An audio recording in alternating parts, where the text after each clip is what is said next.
Where do you see all this going, especially with this huge, like AI is just like infiltrated itself into everything. Like, is that coming into your business? It is definitely coming into our industry.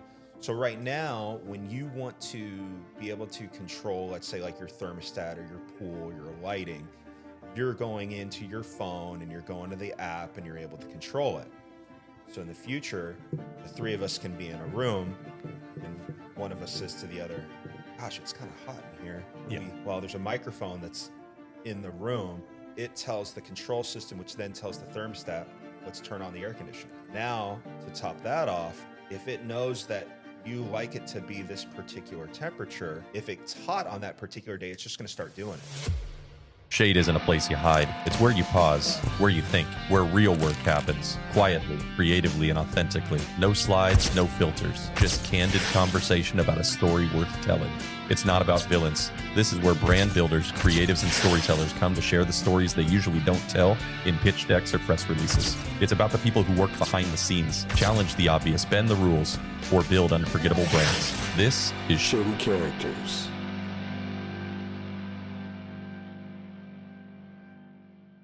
Hey, I just wanted to thank you for coming on today on Shady Characters. We've got Jon Colburn.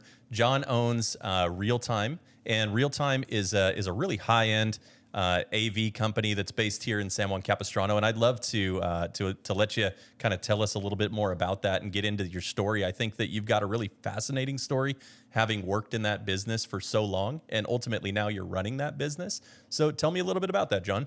Yeah, so first off, thanks for having me. Really appreciate it. Good hang here. It's a great setup. Thanks, man. So it's really interesting. My dad was a speaker engineer, and so he had a factory in Canada, would build speakers, solder connections, like total engineer, Like ground up, like ground mechanical. up. Yeah, there's not a lot of companies that do that.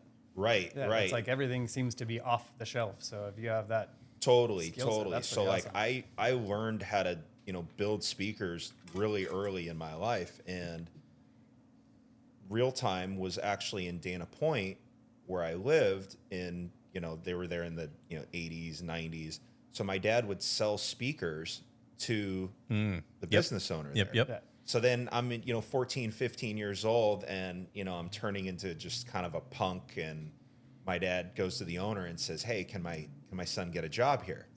And so I get the job there. I start, working in the warehouse, taking out the trash, doing all sorts of things like that. Then slowly but surely, all of a sudden, now I'm helping out with install.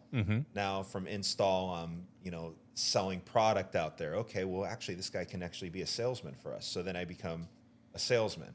And then just slowly but surely, I just kind of kept, going through with it. And then I get married in 2012, and I'd been at the company now for 12 years, and I'm kind of like, well, what am I going to do with my life? Like, do I continue with this? It's like the defining moment. At that point, you're like, all right, now I got to figure this out. Right. Yeah. So I got someone else relying on me to an extent. Totally. And so I go to the owner, and I'm kind of like, well, let me back up for a second. So we had like the whole economic crisis in 2008. So Orange County was kind of like one of those last in, last out. We were kind of like the last to feel it, but we were also the last to get out of it. So in like 2011, 2012, we were still kind of struggling as a company, rebounding. And so I go to the owner, and I'm just kind of like, hey, we had lost a lot of employees, and I just want to make sure I have a job. Is everything going to be like okay? And he's like, well, you've been incredibly loyal to me. You're a great employee. I'm not going to promise you anything because I can't give you that kind of, blue sky. But you just keep working here and doing what you're doing, and good things are going to happen. Yeah.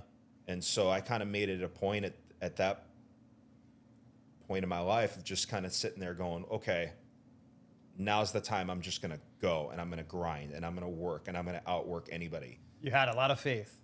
I had a lot of faith. And, you talk to your friends, other people, probably even family members too. They're like, wait, so what are you going to do? And how are you going to do that? And I said, I'm not really sure. All I know is that I'm just going to work really hard. So I work hard. It's going to work out. It's going to work out. That's just good, man. Just have faith in it. Yeah. And, thank goodness for my wife. My wife has always been, a really good supporter of me. And, because there's a lot of times where, nights, weekends, holidays, you That name was it. 2012. How was long? 2012. How long did you have to put your head down before you kind of got to that next step? Well, so at 2015, so 3 years later, the owner, his name's Skip Myers, we actually went to Sizzler right here. There used to be a Sizzler. I remember. So we go to the Sizzler and we're just talking. He's like, okay, here's what we're going to do. We're going to make you a 10% partner. But the deal is any money that you make off of that partnership, 10%, it's being reinvested in the company. And then you can start getting equity in it. Yep. So I didn't really know what the business valuation was or anything like that. I just, back to, all right, we're just grinding all-nighters, going out, getting business. Well, to you, it's like financially, your income stays the same. There's this stuff happening behind the scenes, apparently, right? It's like, Yeah, exactly. So it's 2019, and we're having, the company Christmas party, and it was funny. My wife was, sick as hell. My older son was sick, and the owner tells my wife, "You have to come to the Christmas party." But she didn't tell me that. So we get to the Christmas party, and evidently at that point I had earned 50%. No way. Just by reinvesting it back By in. reinvesting Yeah, it into yeah. the Yeah, company. yeah. And so, he announced it at that party that it was going to be a 50-50. Wow. I got the goosies, man. That's Yeah. so cool. This is cool because you, like, when you think about, like, getting into businesses like that, like, you got to come up with the money up front, or you've got to borrow it from your family, or you've got to borrow it from a bank. Here you are working your ass off, Sweat equity. not grinding. knowing Sweat that, equity is Yeah, yeah. exactly yeah, what, not exactly knowing what I that this say. is building your future behind you. That's kind of cool. Totally. So That's a 2012 to smart 2019, sweat equity, grinding 7 years. Eventually, you become a 50-50 partner in this thing. Correct. Yeah. And so then we established then a purchase price. Yep. And I had, at that point, 5 years Yeah. to take care of it. So actually my last go of it is December 1st of this year. So did he do like a seller financed type thing where Correct. you kind of just, Dude, how cool. Yeah. that's Yeah. awesome, man. And Yeah. so he exited your running day-to-day operations, or is Skip still a part of this thing? So Skip hasn't been running day-to-day operations for years. Yeah. And so I mostly have been, doing it, and we've grown a lot. Yeah, yeah. And I realized, okay, well, I can't do all of this on my own. And I had another kid that kind of reminded me of me. Yeah. And his name's Edwin. And we went to him and I said, hey, how would you like to be a 10% partner? Because I need you to have the same determination and work And ethic drive, and yeah. drive. And I saw it in him. Which is probably hard to find with kids these days. Oh yeah, coming up. he's an anomaly for sure. Yeah. I mean, he's a great kid, and so anyway, he's a 10% partner now, and he's going to actually get more, but we're going to let him be a 25% partner. I'll be 75%. Yeah. Come the end of the year. Cool, man. So, And are you doing the same with him, where you're reinvesting his equity back into the business, or are you letting him take the cash out? yeah, I'm letting him take the cash out. Yeah. Okay. So It's probably nice in today's market. Yeah. and what it costs to live here. So one of the things that I think's so unique here in your story is I feel like most of the people I talk to and peers of ours, I feel like we're probably close to the same age. At this point in our lives, everyone's had 5-10 jobs, 5-10 careers, right? We've worked for, it's like every 3 to 5 years, it feels like you cycle through, you learn a new system, you embed into a new community, you get a little bit of experience, then you jump ship and you go somewhere else. What I think is so interesting is what you talked about as determination, I see as loyalty. And I feel like that's something that's so intrinsic in your story and so underappreciated in this world is that you've stayed with this company for 25 years. You saw the vision early on and you've been fiercely loyal to that company and you've experienced massive growth through that, right? Tell me a little bit about how that feels. It feels really good. you have your way that you think about yourself as a person, as a man, as a human being. And I feel as though for myself, I'm fiercely loyal, to a fault.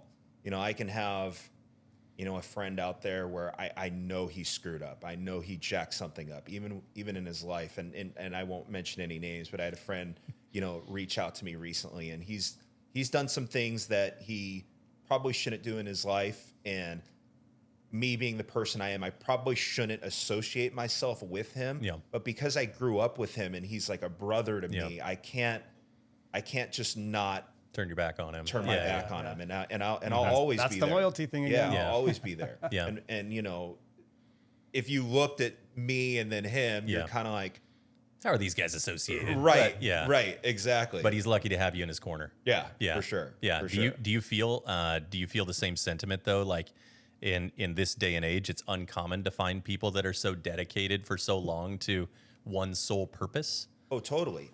I mean, especially with, kids, these days, I find it still weird. I'm saying kids. I still feel as though I'm like 20. Yeah. But Me too. Yeah.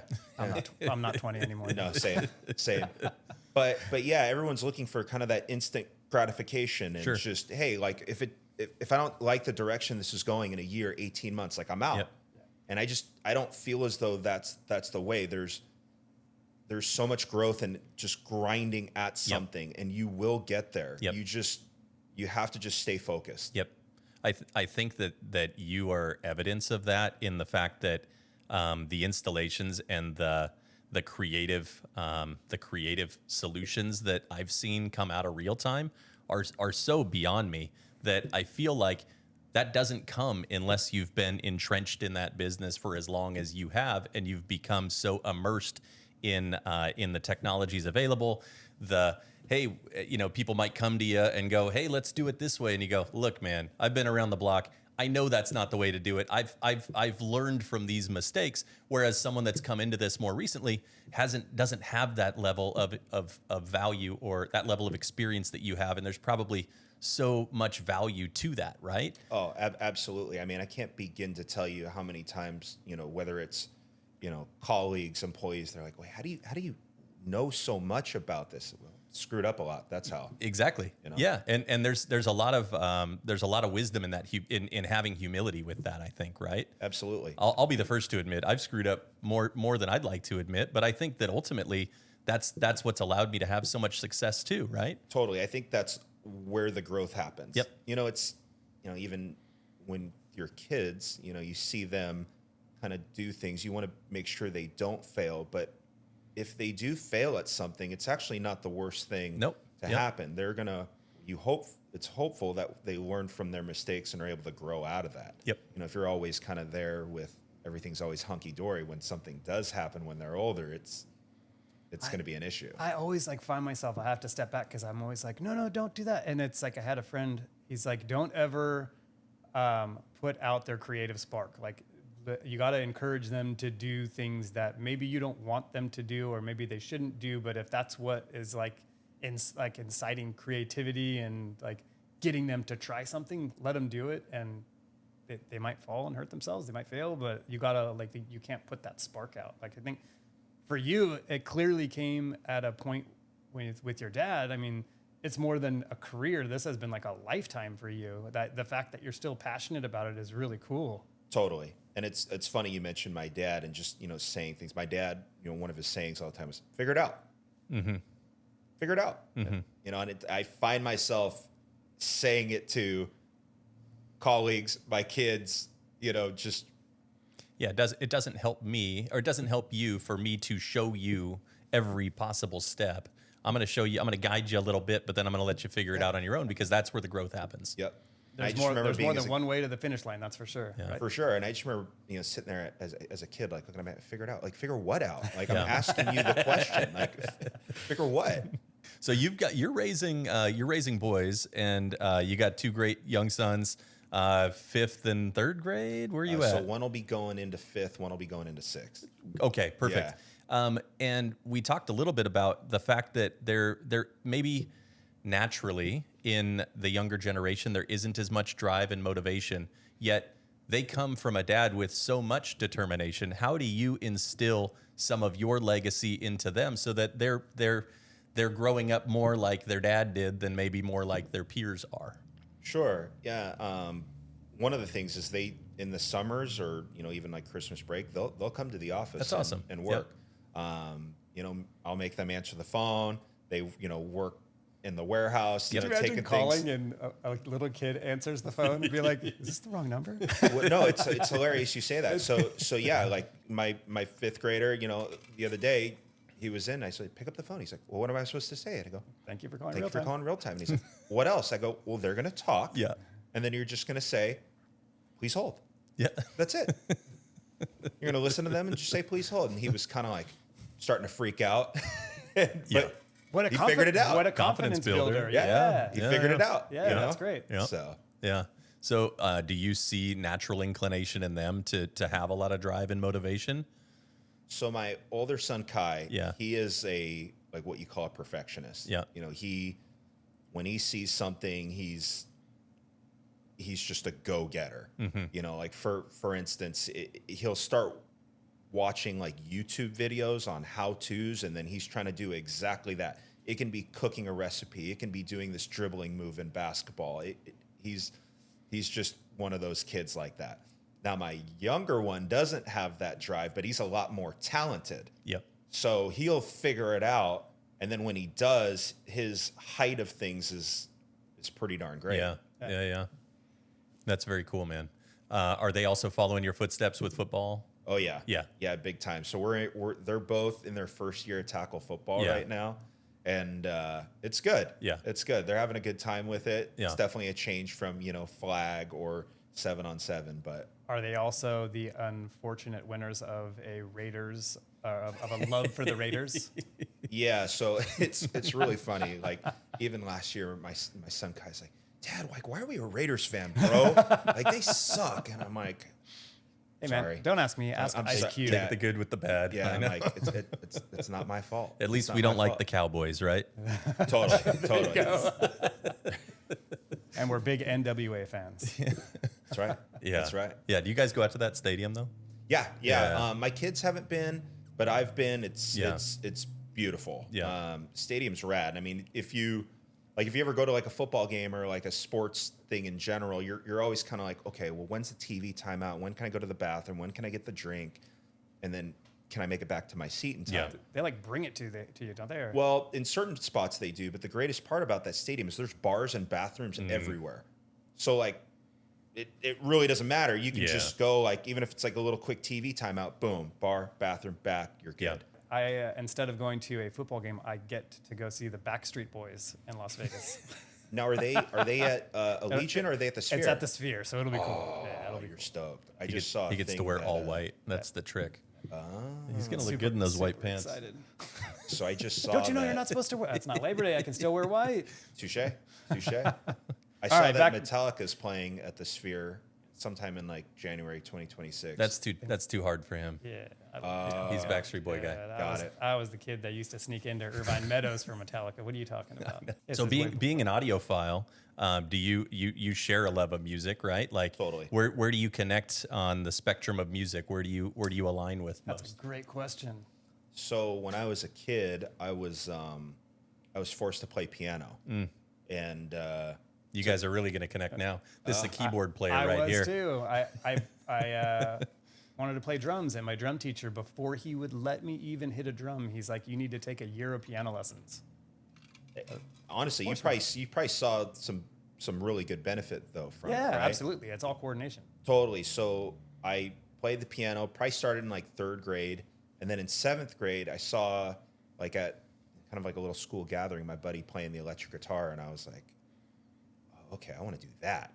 And I realized how easy it was to translate from guitar or from piano to guitar. Yeah. And then I did that, and I was in a band for a while, and we played a bunch of local shows, did a couple of tours. And that was something I actually really wanted to do. And then I was like,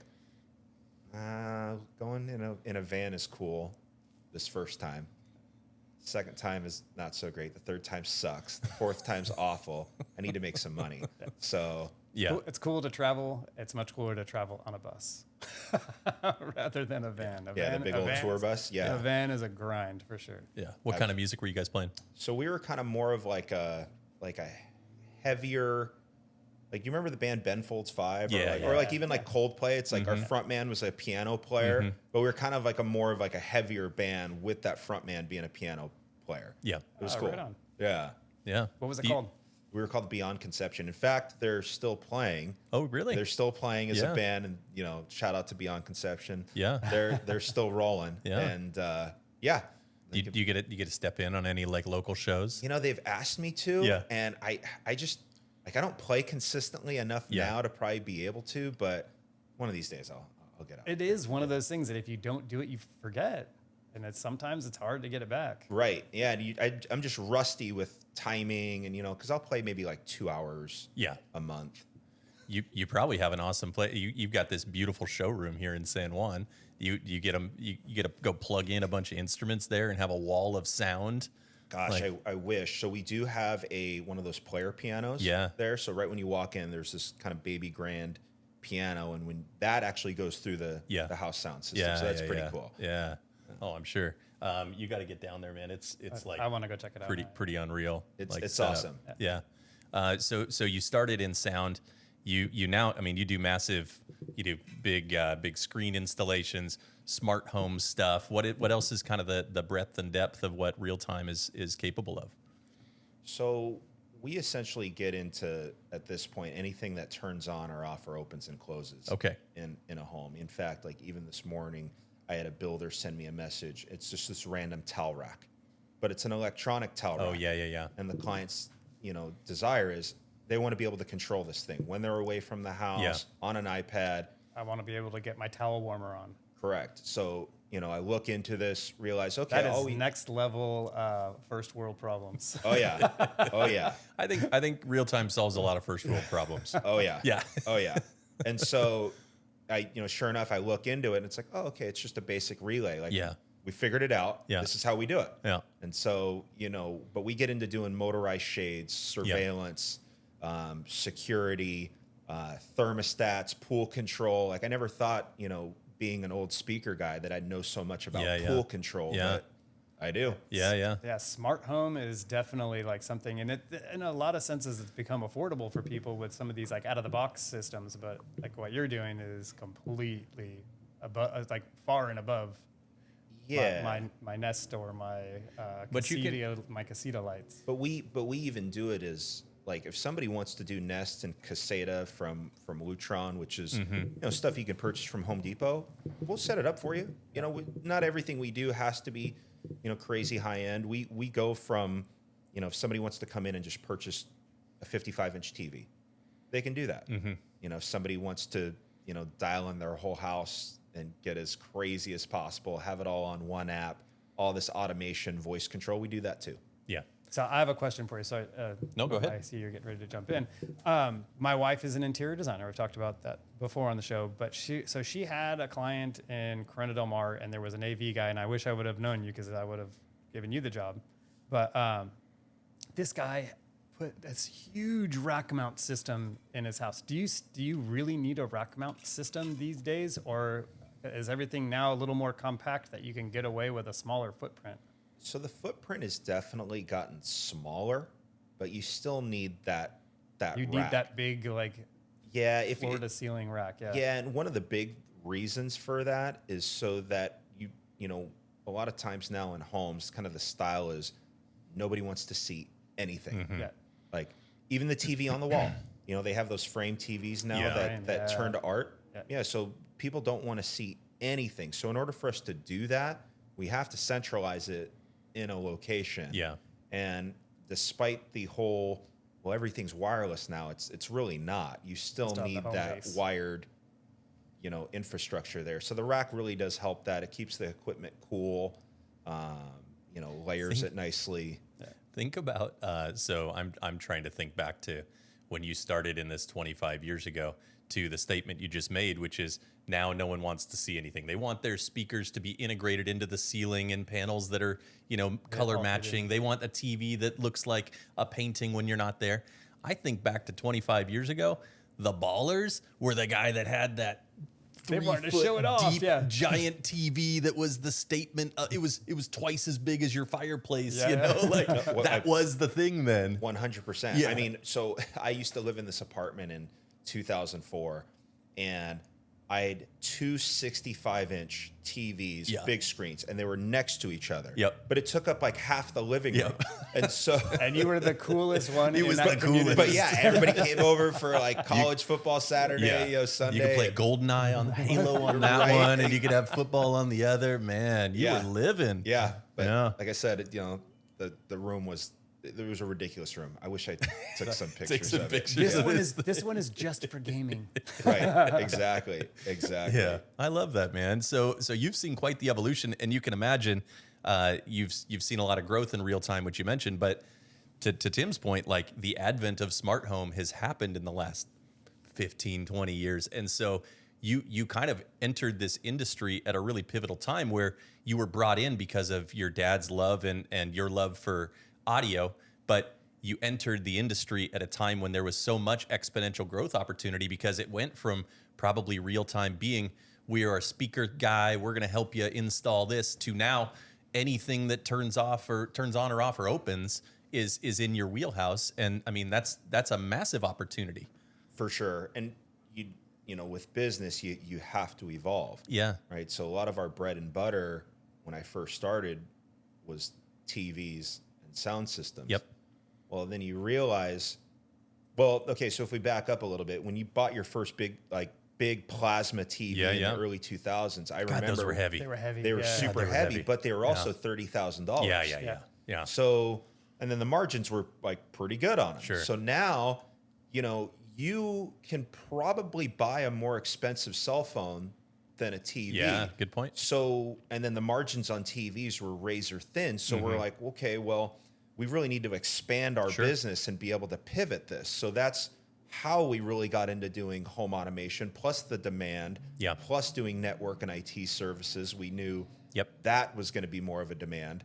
And where do you see all this going, especially with this huge like AI is just like infiltrated itself into everything? Like, is that coming into your business, and where do you see the future of this? Like, where is it going to be in 2 years and 5 years? So it's a great question. So right now, absolutely right. AI is here. It's going to be here to stay, and it is definitely coming into our industry.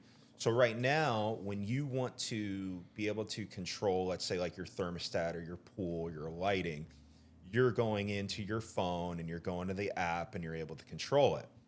So in the future, the three of us can be in a room and one of us says to the other, gosh, it's kind of hot in here. What do we do?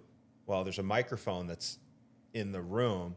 It tells the control system, which then tells the thermostat, let's turn on the air conditioning. Wow. Because it's So picking you up. don't even have to ask it like an Alexa type thing. It'll just already It's already going to pick up on listen that. to your conversation and run it for you. Yeah. That's crazy. Now, to top that off, if it knows that you like it to be this particular temperature, and it knows, for instance, the latitude and longitude where the system lives, if it's hot on that particular day, it's just going to start doing it. Yeah. How come this doesn't work with my wife when I go, I'm a little thirsty? How come she doesn't just bring me a beer? Right. There, we cure everything there. Like, women are going to just be extinct then. Yeah, we'll have robots to bring us our beers. Yeah. Little robot dogs. Well, Yeah. so that's the other aspect of what is coming down the pipeline is robotics. Actual Oh man, help. Yeah. Real time going to get into robots. We're going to have robot assistants. I struggle with the robots because I remember Terminator. Yeah. Yeah. Terminator 2 and the whole Or AI iRobot. thing. That's right. yeah. And so I just kind of sit there and I'm the whole robots thing that scares me a little Like bit. we're going down a bad We're path. going down a bad path here. yeah. Exactly. We've already seen this movie twice.